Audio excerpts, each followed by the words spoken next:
Placer. Muy buenos días, Alberto. Muy buenos días, Gustavo. ¿Qué tal?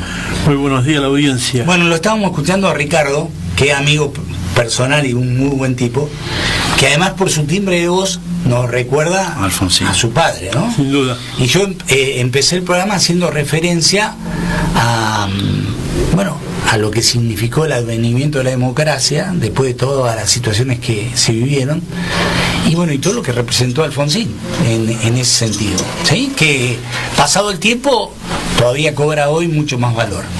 Pero lo hemos invitado a Juven, que en su momento vivió todo esto en forma personal y puede dar testimonio de todo lo que generó el golpe militar en los argentinos y en el caso personal de él, ¿sí? ¿Qué reflexión le merece todo esto?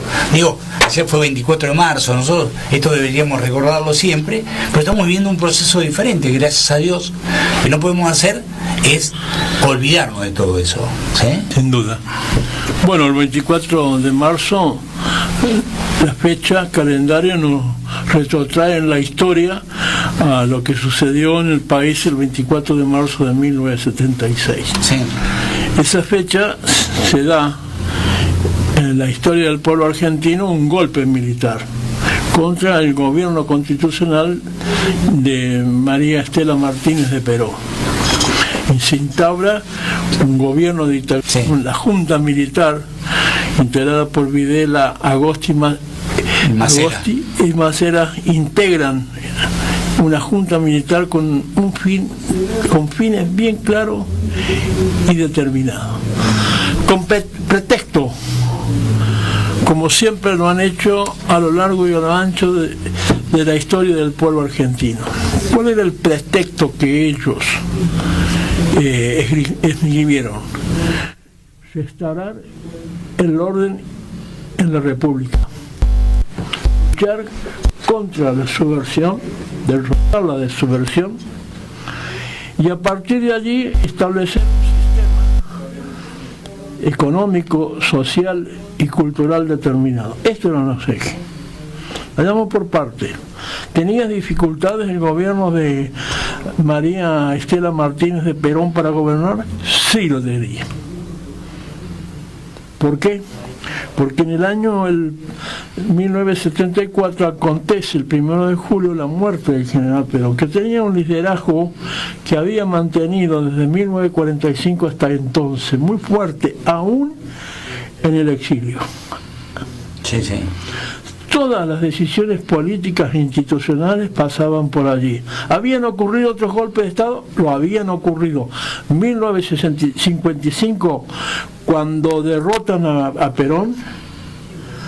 Había acontecido en el año 1966, cuando derrocan al gobierno del doctor Ilía, un gobierno en minoría, con el peronismo proscripto. Claro. Totalmente proscripto. Es un fenómeno el de Perón, para explicar, se ha estudiado en todos lados, es decir, proscripto 18, 19 años, ¿sí? Mantuvo su liderazgo y su visión desde el exilio y durante tanto tiempo, ¿no es cierto? Estamos hablando de casi 2 décadas. Y obstáculo que obstáculo la lucha del pueblo los fue derrotando. La última etapa, la que a mí y a todos los compañeros de entonces nos toca ser protagonistas, es la consigna de lucha y vuelve. Claro. Perón en el exilio, con una frase que un dictador, Lanusse, dijo allá en La Pampa, en un acto: a Perón no le da el cuero para volver al país. 1971, 72. Y nosotros dijimos, al general sí le da el cuero para volver al país. Y entonces enarbolamos la bandera de lucha y vuelve. Con esa consigna logramos que ese gobierno de la dictadura de Onganía que se conoce, llama a elecciones, se instaura el gobierno democrático nuevamente, sin proscripciones. Sí. Ahí participa el peronismo a través del Frente Justicialista de Liberación Nacional, el Frejuli. Gana Cámpora. La consigna fue Cámpora al gobierno, Perón al poder. Quien le correspondía a la presidencia, consignas nuestras. quien le correspondía la presidencia era el general, con muchos problemas internos dentro del peronismo, sí. Muchísimos problemas, confrontaciones, enfrentamientos, sin duda, eso no lo vamos a negar. Que quedaron patentizadas cuando Perón vuelve en Ezeiza. Bueno, viene Perón, se elige la fórmula Perón-Perón, el general reasume el poder político institucional del país, fallece, y entonces, es decir, vuelven los enfrentamientos. Pero fíjese usted, 1975, los mismos intereses económicos y financieros que hoy lo golpean a Mauricio Macri, a pesar de que él les abrió todas las puertas, ya en ese entonces determinaban las políticas económicas del país, con el famoso Rodrigazo que se llama, una serie de decisiones, ¿verdad?, que se tomaron económicas en el gobierno de Isabel Martínez. Eso obligó a la CGT, a la juventud, a todos los sectores a enfrentar esas políticas. Y los sectores empresariales y financieros también lo hicieron. Esta huelga del campo que le hicieron a Cristina Kirchner no era la primera. Ya se lo habían hecho al gobierno de Isabel Perón, los lockouts patronales que se llamaban. Entonces, en ese cuadro, más el nivel de organización popular que tenía el país, las ligas agrarias, los sindicatos de los cañaverales en Tucumán, los sindicatos mineros en Catamarca, La Rioja, Jujuy, los obreros de yacimientos de IPF, yacimientos, toda una serie de organizaciones populares que definían y determinaban la participación del pueblo argentino en las grandes decisiones de la política económica y social. Las universidades, la CGT y los partidos políticos. Entonces era muy grande lo que había que enfrentar, y solamente con las armas lo podían hacer. Y las Fuerzas Armadas de la República Argentina, como otros de Latinoamérica, se prestaron para eso. Semejante organización popular, sí, semejante vindicación de los derechos de los trabajadores, de los jóvenes, del campo, de la pequeña y mediana empresa, la Confederación General Económica, que representaba ese mundo tan particular que es del comercio y de la pequeña y mediana empresa, había que destruirlo. Y había que hacerlo del método más cruel y definitorio posible. Por eso implantan el terrorismo de Estado. ¿Pero para qué? Para darle a los capitales financieros, a los grandes grupos económicos, abrirle las puertas y dejar hacer. Fíjense, de la misma manera que hay un 24 de marzo de 1976, hay un 2 de abril de 1976, que es el programa económico Quintabra Martínez de Oz, donde allí va a definir nuevamente la apertura de la economía del país, el ingreso de los mercados, lo mismo que hizo Mauricio Macri ahora, cuando asumió en el 2015. Entonces, en este contexto del país, estaba nuestra lucha, nuestra militancia, estaba la lucha de todo el pueblo argentino. Y pudieron solamente acallar o pretendían acallar las voces a través de lo que se conoce como terrorismo de Estado.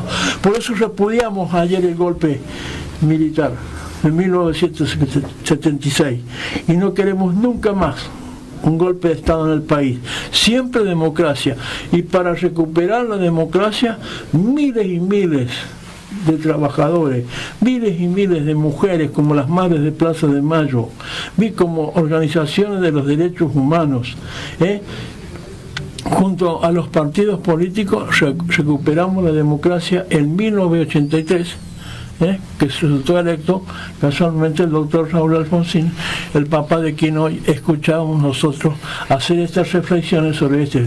Entonces toda esta historia, que por ahí pareciera que cansa o no interesa, no, sí, es la historia del pueblo argentino que lucha en la dignidad.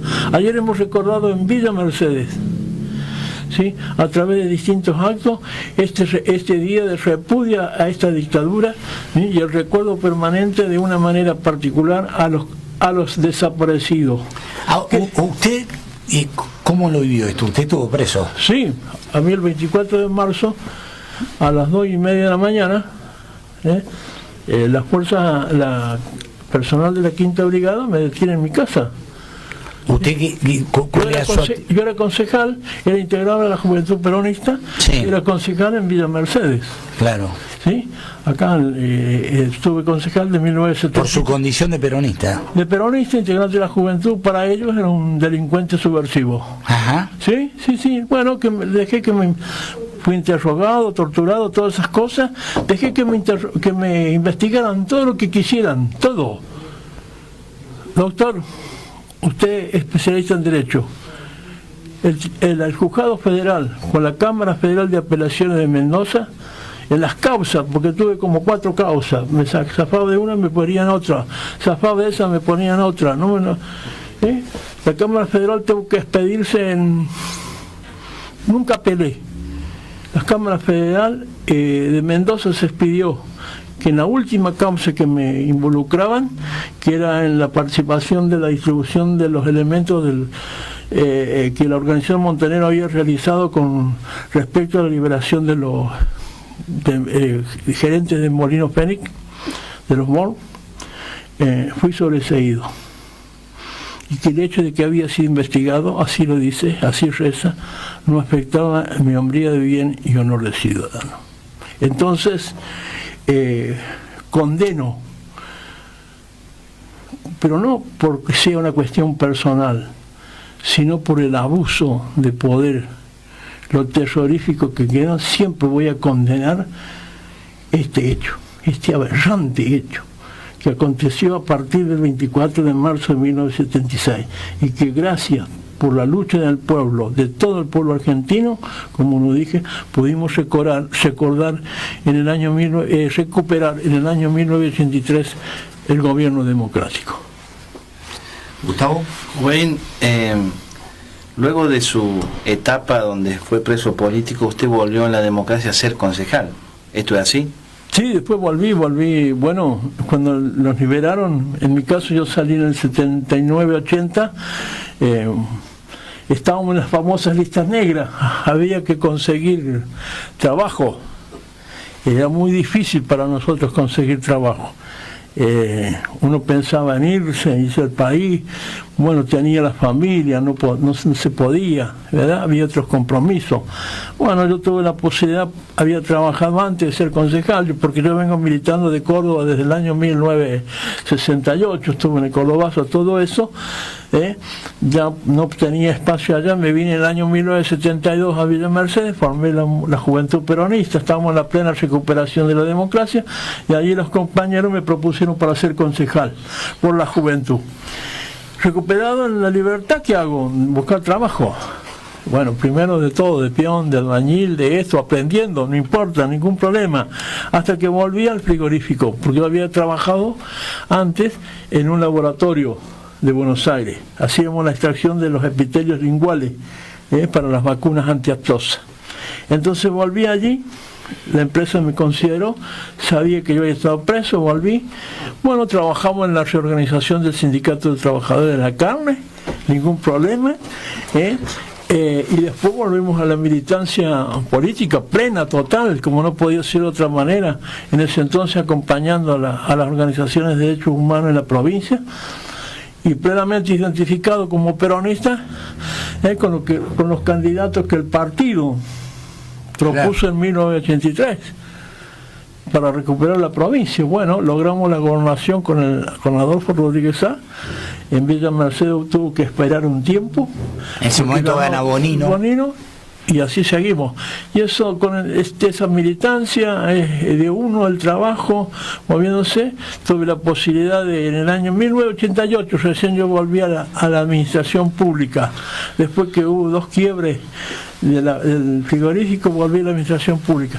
1991 volví a ser concejal de Villa Mercedes. ¿Sí? a través de las elecciones internas que había. Claro. Después, en 1995 fui diputado provincial, hasta 1991. Después integré el staff municipal, distintas gestiones, y en el año 2005 volví de nuevo ser concejal de la ciudad de Villa Mercedes. Y ahora formo parte del equipo del Parque La Pedrera, allí trabajando esta obra imponente, sumamente importante para la ciudad de Villa Mercedes, el Parque La Pedrera, pero siempre militando, siempre trabajando. Y creo que para mí, para todos estos compañeros que ayer recordábamos la política, es el compromiso de trabajar por el bienestar del otro, de los demás, la lucha del pueblo. Entonces aquí estamos, siempre ese compromiso y tratando de primero cumplir con nuestra función de la mejor manera posible, y a través de una agrupación política que tengo la 17 de octubre, inculcando estos principios, estos comportamientos a todas las compañeras y compañeros, y de una manera muy particular en esta etapa de la vida política argentina y de la provincia de San Luis, acompaño y defiendo sin tapujos la gestión, ¿verdad?, del compañero Alberto Rodríguez Sá. Tenemos nuestras razones para hacerlo y decirlo. A ver. Una, porque es un dirigente muy inteligente.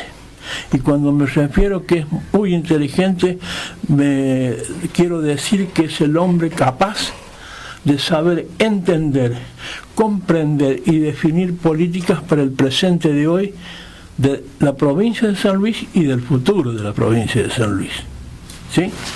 Segundo, tiene una enorme coherencia política, porque nosotros ahora decíamos, ahora dice Alberto, le pidió a los diputados provinciales que no votaran, que no dieran el quórum para votar el presupuesto, porque eso implicaba, ¿sí?, avalar los compromisos que el gobierno de Mauricio Macri había asumido con el Fondo Monetario Internacional. Y uno tiene que preguntarse, ¿es la primera vez que Alberto tuvo este comportamiento? No. ¿Cuándo lo tuvo? Siendo senador nacional en el año 1985. Es magistral su posición cuando él, en el gobierno del doctor Alfonsín, sí, él le dice que no va a avalar el presupuesto de ese año porque estaba incluido un acuerdo con el Fondo Monetario Internacional. ¿Sí? En el 85. 1985. Creo 25-26 de septiembre se hace el debate parlamentario en el Senado. ¿Está? Y entonces él allí, antes tenemos que hablar de la deuda externa. Y hace la exposición de lo que debía hacer el gobierno con respecto a la deuda externa. Ajá. Reconocer la deuda justa, ¿verdad?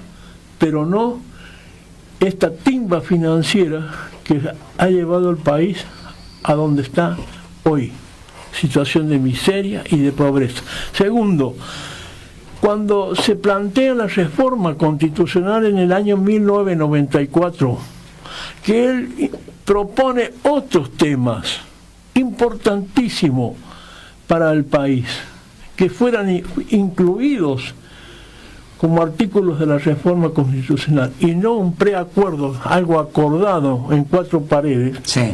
¿Sí? Entonces él lo hace con aquella frase: esto es un mamarracho. Coherencia política. ¿Sí?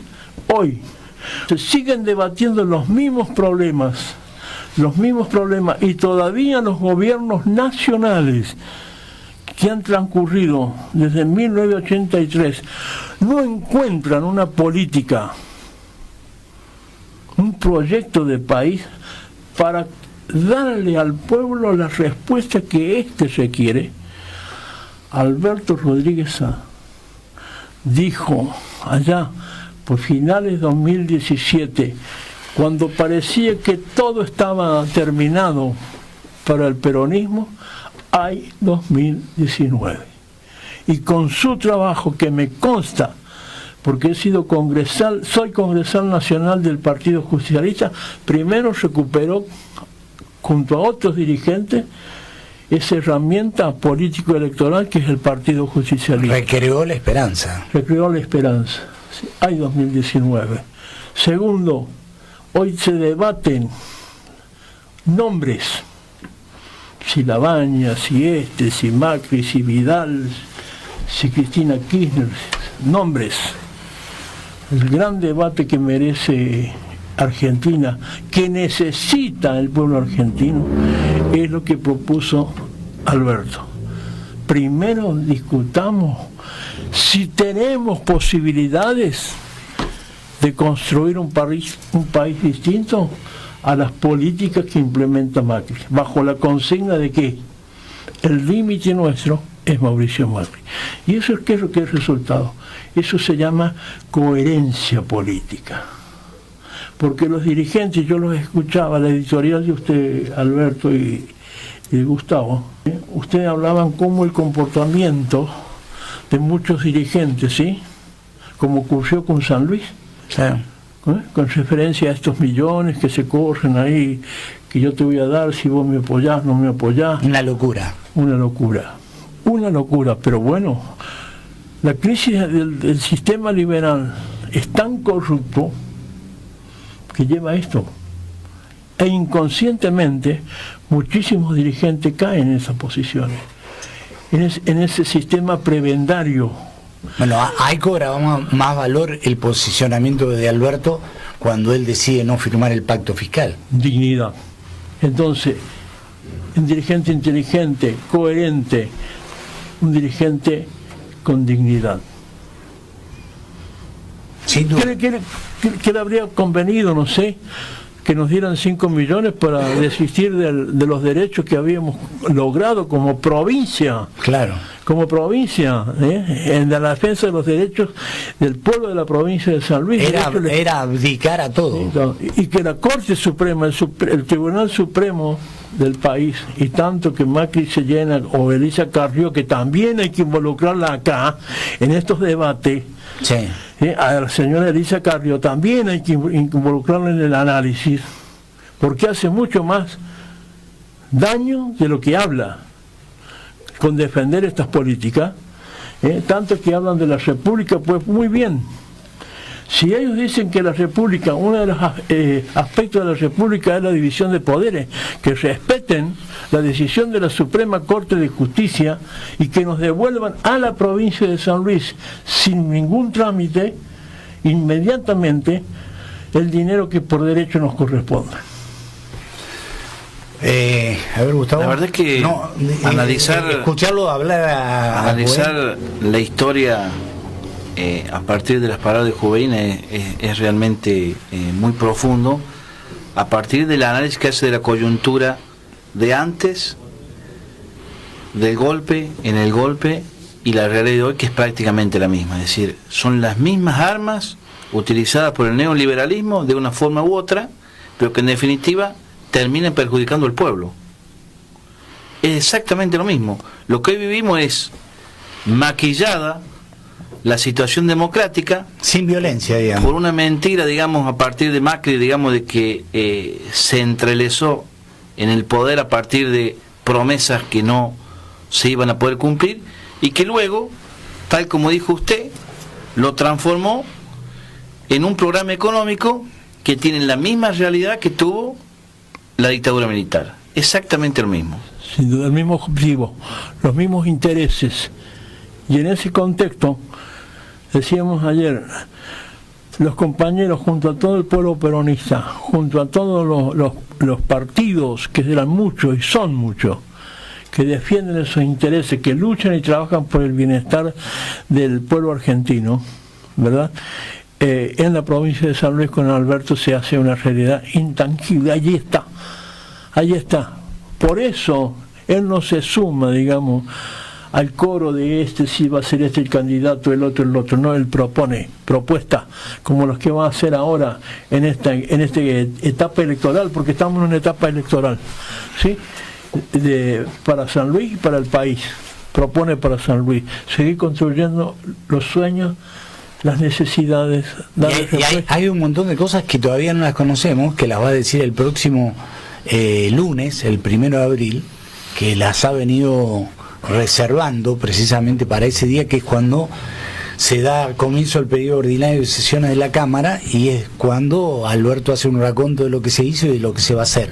Así que yo lo que anticipo es, muchachos, estén atentos y escuchen, porque lo que se viene realmente va a ser muy importante para todos los puntanos, ¿no? Sin duda alguna. Además hay números objetivos de la realidad económica que son incontrastables, digamos.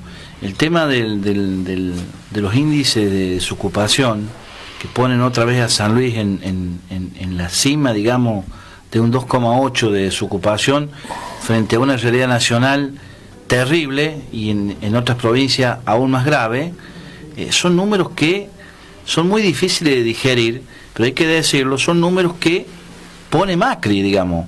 Yo no sé si el 9,1 que dice que existe de desocupación es real. Ahora, poner el número de San Luis también le debe ser difícil a San Luis, sobre todo a partir de la mirada crítica que tiene Alberto Rodríguez Sá, pero que en definitiva definen otro. Sin duda. A ellos les molesta, ¿no?, hablar del plan de inclusión, o que el Estado provincial tenga que determinar. Claro, hay una diferencia. En otras provincias, o el gobierno nacional da cosas.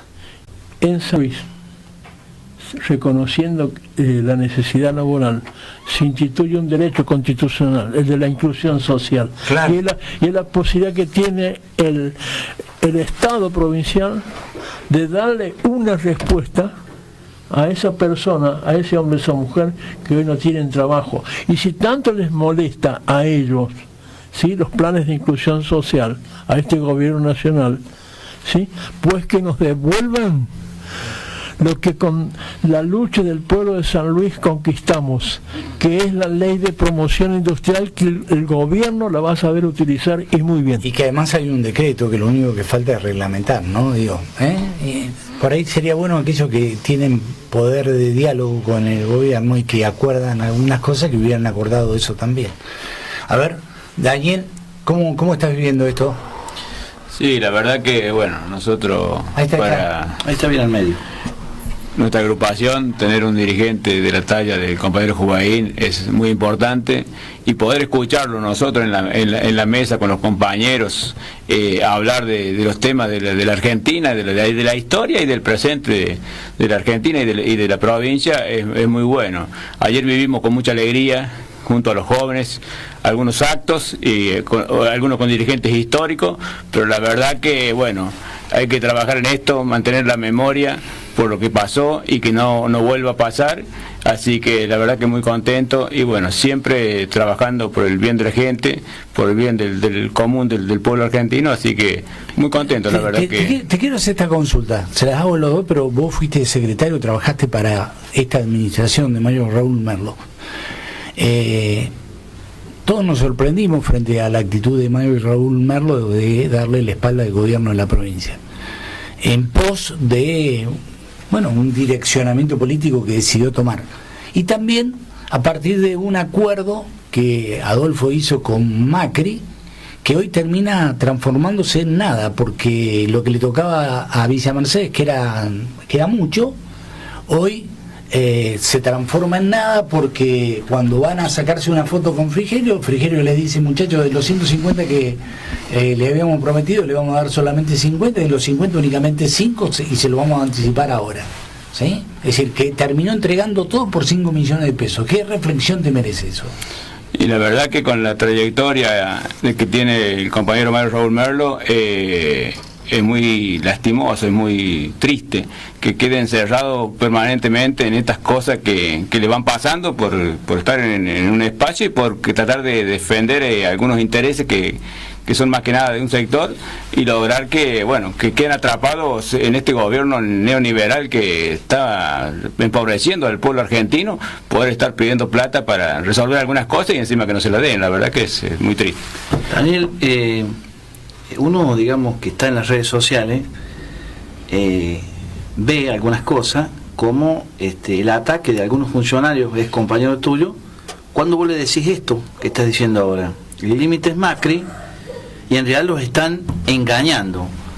De alguna manera esta situación de que en realidad le van a dar 5 millones en vez de 50, te termina dando la razón en todas las discusiones que permanentemente das a diario con algunos ex colegas tuyos, funcionarios que te han atacado bastante. ¿Cómo crees, digamos, que esta realidad de los 5 millones en vez de los 50 o de los 150 les va a caer a esos que nadie lo decía, Gustavo? No me quiero o no nos queremos poner en representantes de primicias, porque estas son primicias que no quisiéramos dar. Lo que digo es que nadie hablaba de esta situación real, porque la realidad es esta. La única verdadera realidad, como les sabía decir en las redes sociales o a los muchachos, digamos, pero en definitiva esto te termina dando la razón, y ojalá que algunos que te atacan en las redes sociales entiendan de que Macri es el límite. Bueno, esos temas los hemos discutido muchas veces con los compañeros. Yo formé parte del gobierno de Mario Raúl Merlo, formamos parte de ese gabinete y muchas veces hemos discutido con los compañeros estas cosas, del límite de Mauricio Macri. Y algunos compañeros por ahí hablan como si fueran, parece que no fueran peronistas. Entonces la discusión esa que se da en las redes se ha dado antes y se sigue continuando dando, y entonces atacan a lo personal o se van en algunas cosas que no tienen nada que ver con la política. Y yo siempre digo que nosotros discutimos políticamente, no discutimos las personas. Claro. Y estos hechos que también le dan a Alberto la razón de que la lucha contra la nación de la deuda era así y es legítima y hoy deberían pagar. Bueno, también que algunos compañeros puedan estar pidiendo dinero para un sector o para algo definido pues de ellos, dejando afuera todo el resto, la verdad que no está bueno. No está bueno. Juan, gracias por haber venido. Nos vemos a la tarde, porque lo hemos invitado para el programa que sale esta noche en Supercanal. Así que, ¿tiene algo para decir de esto que le preguntaba Gustavo Daniel? No, en política los errores que se cometen se pagan muy caro, ¿sí? Este espacio de Adolfo, de Merlo, podrían haberlo dirimido con nosotros en la interna partidaria. Buscaron otra decisión, creyeron, pensaron que de allá los iban a ayudar. De allá no ayudan a nadie. De allá no ayudan a nadie. Y si no, Alberto, ahí está la radiografía del pueblo argentino, de las provincias argentinas. Y el debate que tienen hoy los gobernadores, provincias por provincia, salvo 2 o 3, cómo se debaten. Apenas si tienen para pagar los sueldos. Les agradecemos muchísimo. Está Walter Ceballos en el estudio, con él vamos a hablar cuando volvamos de la pausa. Cortita y ya volvemos.